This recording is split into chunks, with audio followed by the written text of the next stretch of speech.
Hello there you guys, welcome to one of my videos. On this video I am going to be giving you my reaction to Ole Gunnar Solsjaer's press conference ahead of our game against Newcastle tomorrow night at St James's Park, 8 o'clock kickoff. Now let's give you the latest news on Harry Maguire. So Ole Gunnar Solsjaer is backing Harry Maguire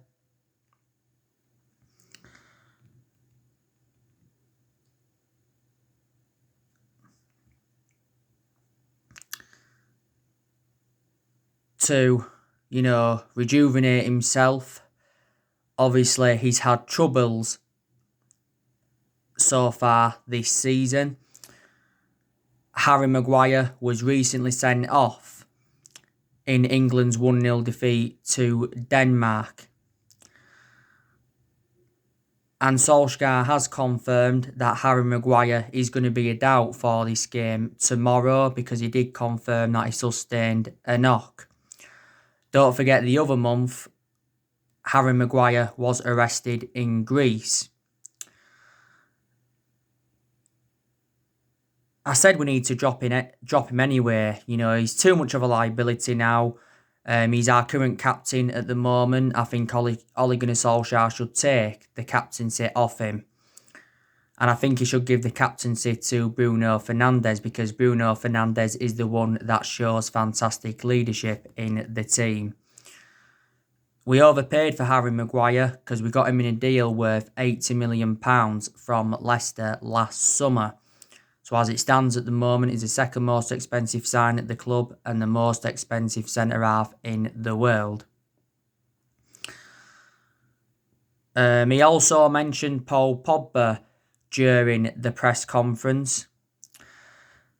And he said that Paul Pogba will stay at Manchester United at least for 2 more years. And he says we'll see the best of Paul Pogba in the next couple of years. By the way, we have triggered that 12-month extension on his contract. So he's under contract with us until June 2022. This has been confirmed by Fabrizio Romano. Now, Paul Pogba said, was it last week, his dream is to move to Real Madrid one day. And he wants to join Real Madrid. Don't forget last year, Pogba was talking a lot about Real Madrid and Zinedine Zidane. And he came out and said that he wants to leave Manchester United because he's seeking for a new challenge. Mundo Deportivo recently reported that Barcelona are interested in signing Paul Pogba on a free next summer. This was obviously before it was confirmed we extended his contract. And he said Paul Pogba was interested in making a move to Barcelona. This season is Paul Pogba's 5th season at Manchester United since he rejoined from Juventus back in 2016.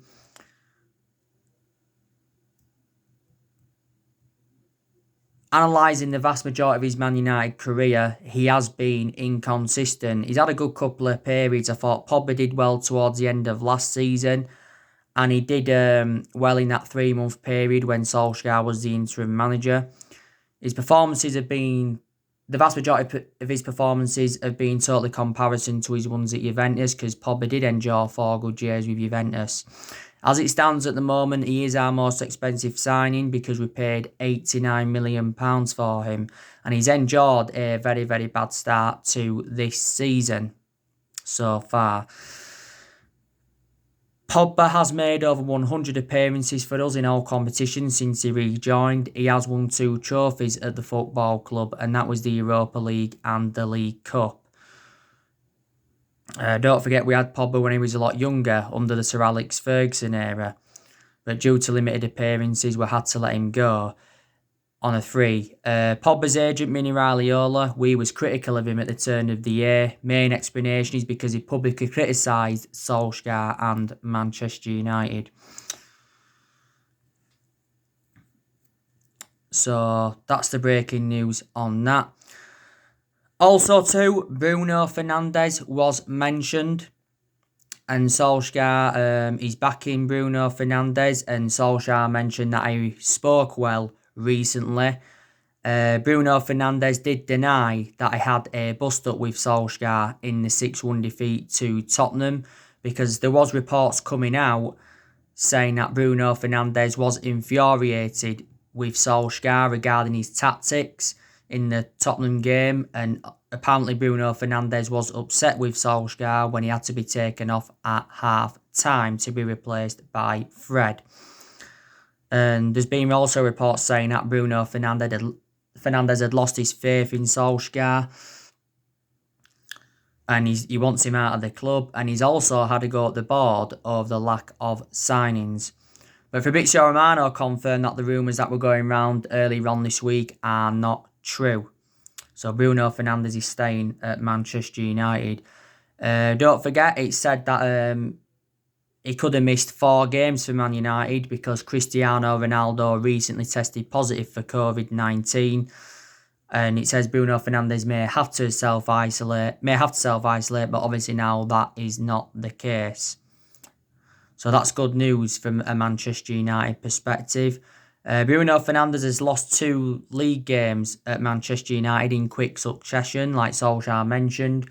Solskjaer's obviously confirmed he has been at the club since February. We got Bruno Fernandes, was it in a deal worth £46 million? Bruno Fernandes signed, a 5-year contract with Manchester United with an option of a further year, I think. He won some Buzzer Player of the Year award, and he must have won Premier League Player of the Month around 3 times, reflecting on his good run of performances. But Bruno Fernandes has definitely made the difference in the team. Also too, Facundo Pellistri, he was also mentioned in the press conference, and Solskjaer's come out and said that he rates Pellistri because he's had a few training sessions, but Solskjaer believes he's the future Pellistri. We paid £9 million for Pellistri from Pennyroyal, and he signed a 5-year contract with Manchester United with an option of a further year, and I think he's going to be wearing the number 28 shirt. So yeah, this is, what was mentioned in the press conference. Obviously, Edinson Cavani is not available due to COVID-19 restrictions, so he can't make his debut for the club tomorrow, unfortunately. We did get Edinson Cavani on a free transfer from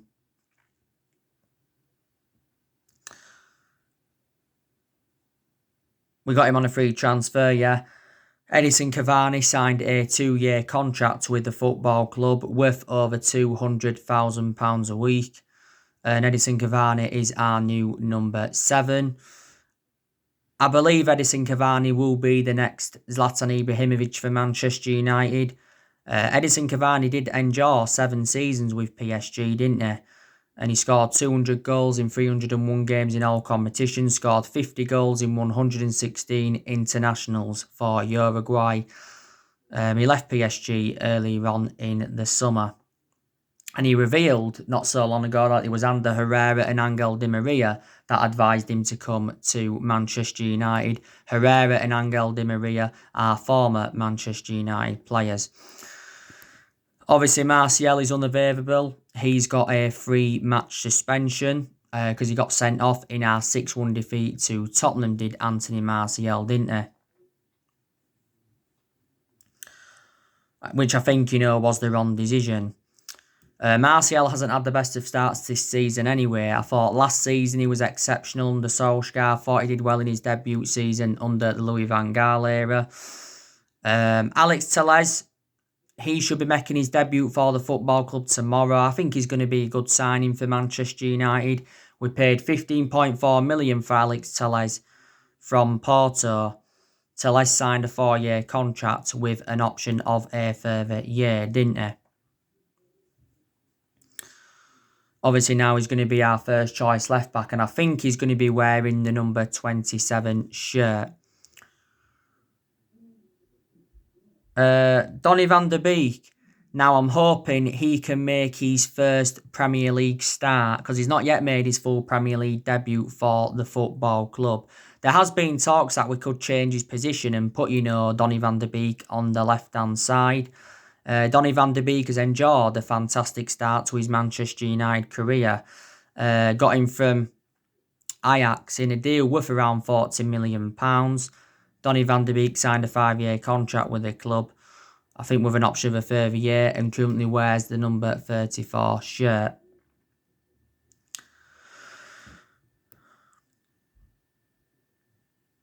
Obviously, we've got Bay injured, so he won't be involved in the game. Eric Bay is out until early November. He sustained a hamstring injury whilst he was on international duty with the Ivory Coast. My element of concern about Eric Bay is that he's injury prone.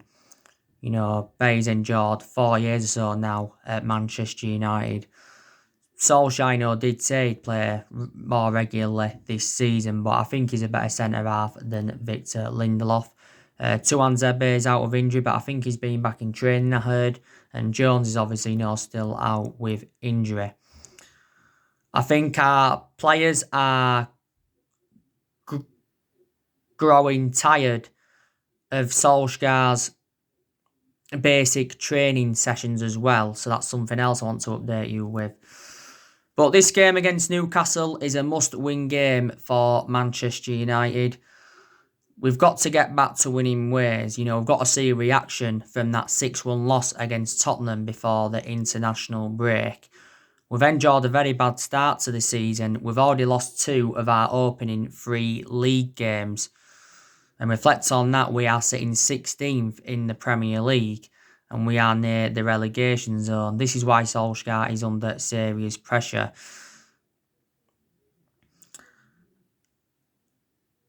Don't forget, we lost the game at St James's Park last season by 1-0. And Solskjaer mentioned that we was actually unlucky in that game because we did have chances.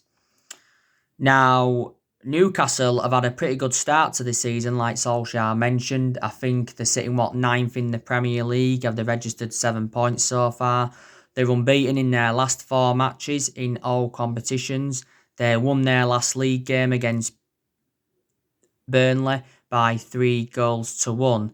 Newcastle are also into the quarterfinals of the EFL Cup. And in the summer transfer window, I thought Newcastle made some very, very good signings. Obviously, they brought Jamal Lewis in, they brought Callum Wilson in, they brought Ryan Fraser in, and they also brought Jeff Henrik in. I think Ryan Fraser will be making his first start for Newcastle tomorrow. Newcastle, like I said to you on the preview yesterday, have got injuries. I don't think I can remember all the players. I heard that Dwight Gale may not be playing for them. Matty Longstaff, I heard he had an injury. Matt Ritchie, I heard he had an injury. Yedlin, he could also be unavailable. Paul Dummett, I think he's also out with injury.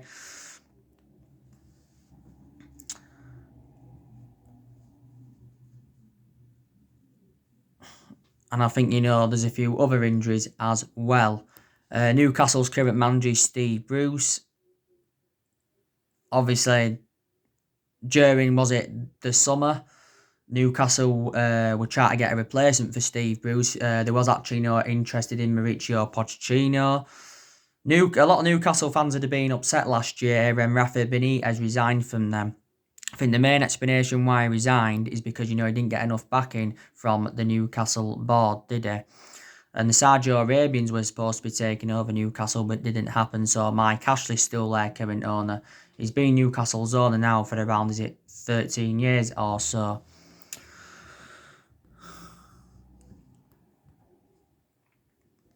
It'll be interesting as well to see what formation Solskjaer goes with in this game against Newcastle. He may not go with a 4-2-3-1 formation because that formation hasn't seemed to be working for Manchester United. Last season didn't really work and so far this season hasn't worked. So maybe he could go with a 4-3-3. He could even go with a 4-4-2 diamond. He could go with 3 at the back. But there you go. If we don't beat Newcastle, I think it's very, very likely that Solsjaer will be sacked as Manchester United manager. I think he's going to be sacked anyway because I don't think he's good enough for the football club. Like I said, Solskjaer was a very, very good player for Manchester United for 11 years. He flourished under Alex Ferguson's guidance. But I just think as a manager, he's not good enough to succeed because Solskjaer hasn't got that proven pedigree as a manager. You know, Man United is the third club in his managerial career, and fair enough, he's gained experience, managerial experience. You know, reflecting how long he's been at Manchester United. He has been with us now almost 2 years. But yeah, you know, it'll cost Man United around £4 million to sack Solskjaer. That's not that much, really. You know, that's totally contrast to the 18 million that we paid to get rid of Jose Mourinho. You know, and Solskjaer's under contract with Man United till 2022, so he's just got under 2 years left on his current contract.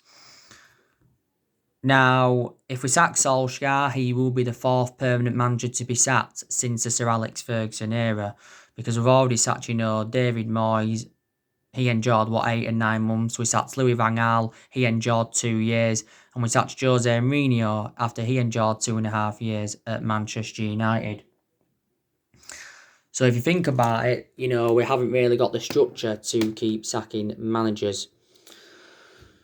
You know, I've already gone through with you what Ole Gunnar Solskjaer needs to do to avoid getting sacked. And that's obviously results to improve. Certain players have got to improve. I think Solskjaer's decision-making's got to improve because I think in a lot of his games at Manchester United he's been very tactically naive. And I said, didn't I, at the start of this season, he's got to exceed his expectations. And that's obviously, you know, guide us to a top 4 finish and win a trophy. We've not yet won out in terms of silverware since Solskjaer came in, and we haven't won a trophy for over 3 years. You know? But not all of the blame stems from the manager, like I've said before. You know, players have got to take responsibility. The board have also got to take a hell of a lot of responsibility as well. I don't like the way the football club's been run in the last 7 years or so. You know, Woodward and the Glazers have not backed any of the managers that we've had since Ferguson retired. You know, they didn't back Moyes, they didn't back Van Gaal, didn't back Mourinho, and Solskjaer hasn't obviously, you know, been backed enough. Because in the summer transfer window, we failed to sign any of Ole Gunnar Solskjaer's priority targets. And there was other targets we missed out on, you know, missed out on Sancho, missed out on Jack Grealish, missed out on Sergio Reguilon. In reality, we should have signed Reguilon. We missed out on Thiago Alcantara, missed out on Kalidou Koulibaly. We also missed out on Gareth Bale. We missed out on Jude Bellingham. We missed out on Erling Haaland back in January. And I said it was a shame we missed out on Erling Haaland because he would have been an Ole Gunnar Solskjaer type signing, wouldn't he? And our recruitment policy's been gashed for several years. Woodward said a few times last season, when we had them bad periods, you know, Solskjaer's job was still safe, don't forget. And I think the Glazers also said the exact same thing.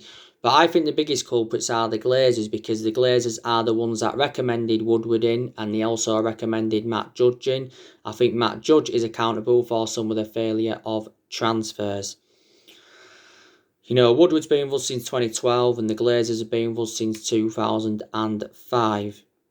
And there's been a lot of United fans demanding the board out. But like I've said on one of my videos, what I did the other week, Solskjaer's in the same position as what Jose Mourinho was in. Because Jose Mourinho made it clear in the summer of 2018 that he wanted a centre-half in. Obviously, the board never got in that centre-half in. That's one of the main explanations why it didn't work out under Mourinho.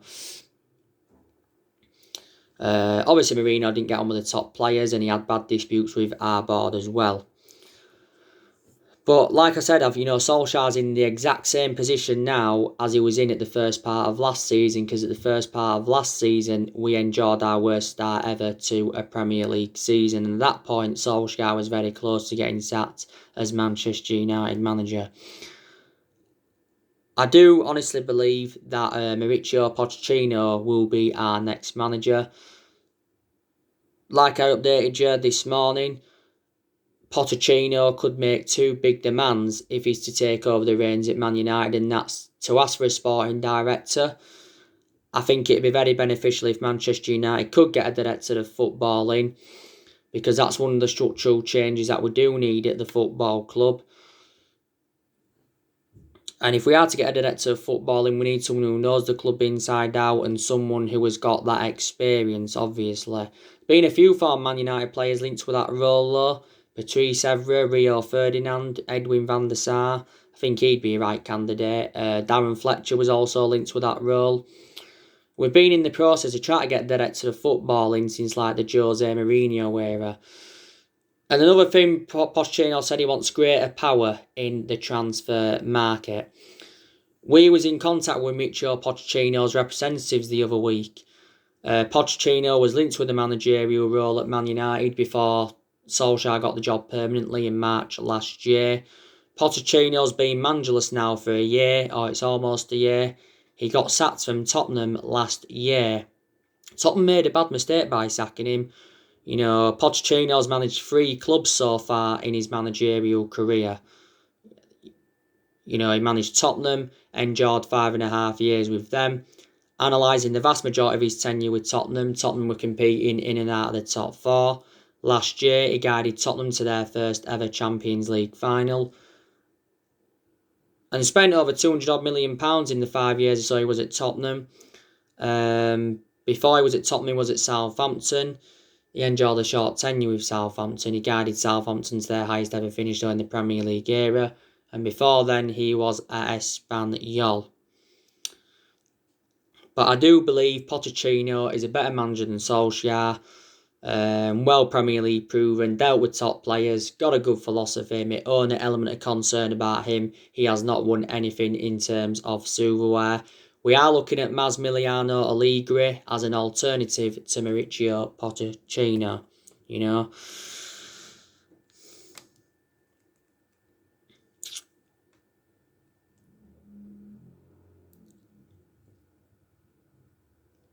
But I have taken positives from, Ole Gunnar Solskjaer's tenure so far. Like I said, I like the way he's promoted the youth, because the young players have been given their opportunities. He's also made some good signings. He's enjoyed 4 transfer windows at Manchester United so far, and he's spent over £200 million. Well, obviously in his first transfer window, he didn't recommend anyone in, but in the last 3, he's brought around 10 senior players into the club. He's also brought quite a few academy players in. We've had good periods under him as well, like I mentioned before. We've seen a lot of players depart the club since he got recommended in.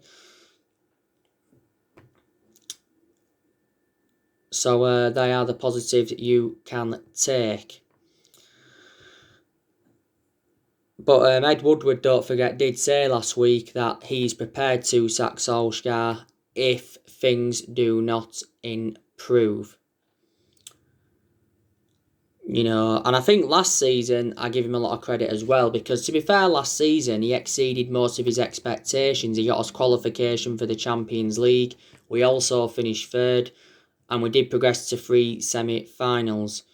And last season was his first full season at the football club. We appointed Solskjaer in December 2018, and he's been permanent Man United manager since March 2019. I think Manchester United have made a lot of mistakes in the last 7 years, and that's one of the main explanations why we've been so inconsistent. Obviously, we shouldn't have given Solskjaer the job permanently. We give him the job permanently, reflecting on what he did when he was temporary boss. There's some players we give contracts to we shouldn't have given contracts to. I also think that, Herrera and Lukaku should have stayed at the club. We shouldn't have got rid of them. Some United fans think we made a mistake getting rid of Mourinho. Ferguson made one mistake, and That was the only mistake was ever appointing David Moyes in. So we have made a lot of mistakes. But let's put into the equation, you know, Solsjaer is inheriting a lot of players here from the Jose Mourinho era. You know, because the vast majority of his team is Mourinho's. A few players have left, though, who Mourinho brought in. You know, there's still a few players here from the Van Gaal era. One player here from the Moyes era, and still, 2 players here from the Ferguson era. You know, in the last 7 years, we have recruited over 30-odd players in and spent close to the £1 billion range on them. You know, we've only won 3 trophies in the last 7 years. That was the FA Cup under Van Gaal and the Europa League and League Cup under Mourinho. Well, say 4 if you want to include the Community Shield. We haven't won the Premier League since 2013. The last time we won it was in Ferguson's last season. You know what I mean? But I just think it's going to be hard for any manager at Manchester United to replicate Ferguson's legacy or to last as long as Ferguson did. You know, Ferguson endured 27 years at Man United, won a total of 38 major honours, including 13 Premier League titles. But don't forget, Ferguson didn't settle in straight away because he didn't win out in his first 4 years at the football club, did he? You know, but the success came under him because since he's left, we've been inconsistent. Before him, we was inconsistent. So there you go. So alright guys, that's everything to update you today. Drop your comments, likes below on the channel. If you do, consider subscribe as always, and take care. God bless. See you all again very, very soon.